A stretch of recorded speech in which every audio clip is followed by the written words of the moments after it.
Hey my dear friends, कैसे हो आप लोग? Hope you are doing well.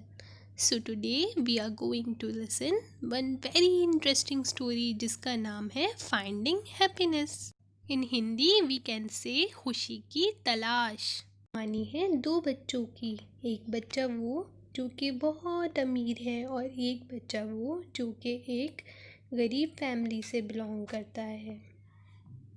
वाला बच्चा एक बड़ी सी बिल्डिंग में 6 BHK फ्लैट में अपनी फैमिली के साथ रहता है और दूसरी बच्ची उसी फ्लैट के सामने एक छोटी सी झोपड़ी में रहती है. जो गरीब बच्चे थे उसका नाम था रिमझिम. रिमझिम और रवि जो थे वो अपने माता पिता के साथ रहते थे और वो दूसरे बच्चों के साथ हमेशा खेलते कूदते मज़े करते, किसी बात की परवाह न करते. वो हमेशा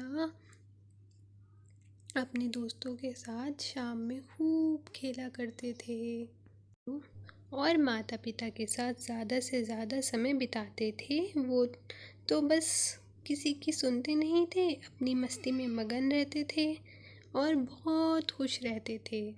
उनका घर छोटा सा था.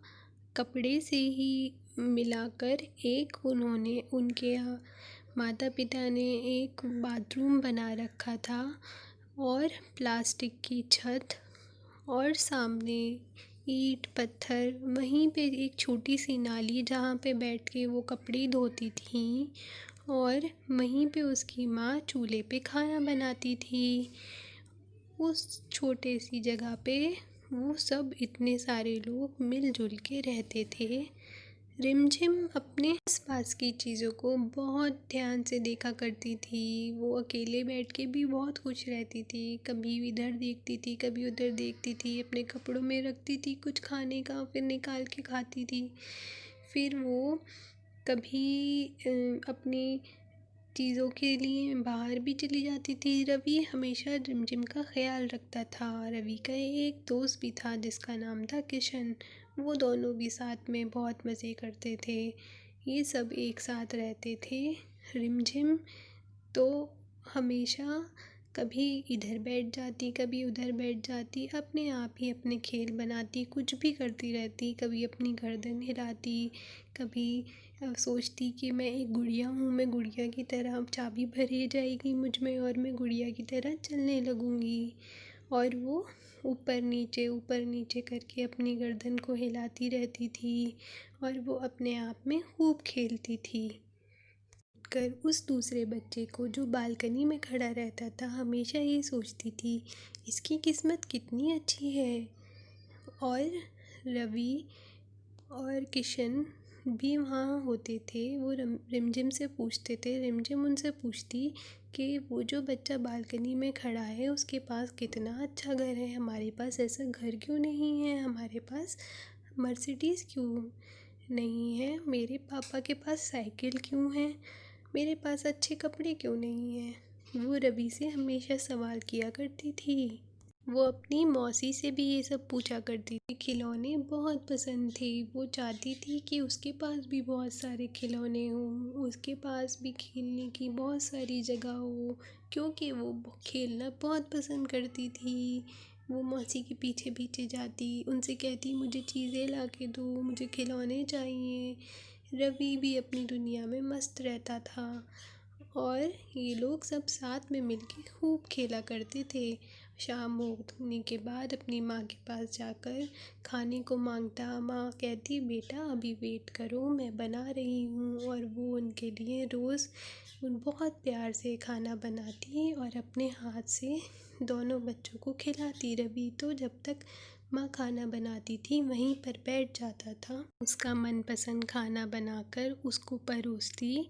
और कुछ बच्चे तो वहाँ पे एक ई रिक्शा खड़ा था उसमें बैठ के खूब खेला कूदा करते थे. उन्हें उसमें बहुत मज़ा आता था. वो कभी कभी अपने खाने की चीज़ें लेके, जो सबसे बड़ी बच्ची थी उनकी दोस्त, उसका नाम था रानी, वो खूब खाना की चीज़ें बना के बच्चों के लिए उस ई रिक्शे में बैठकर बच्चों के साथ खूब खाया पिया करती थी. और भी बच्चे उसके साथ खुश रहते थे. रानी, रवि, रिमझिम, किशन सब लोग खूब खेलते, मज़े करते और एक दूसरे के साथ रहा करते थे। तरफ की कहानी थी एक अमीर बच्चे की जिसका नाम था हेनरी।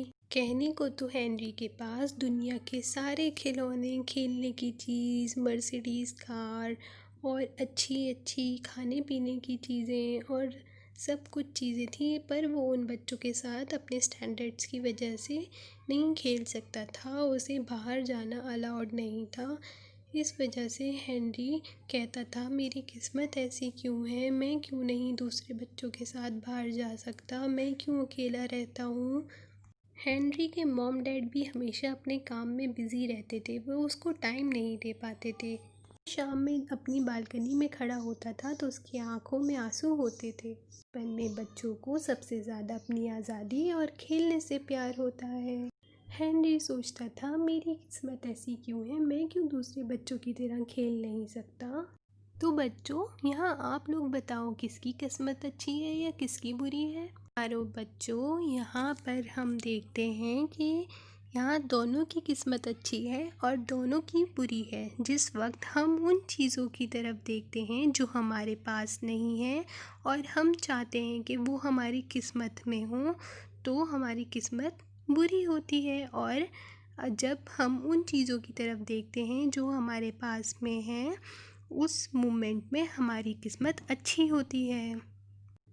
तो इस बात से हमें पता चलता है जब हम अपने नज़रिए को बदल के देखते हैं तो खुशी अपने आप हमें मिल जाएगी। Thanks for watching. Please hit like button and share and subscribe to my channel.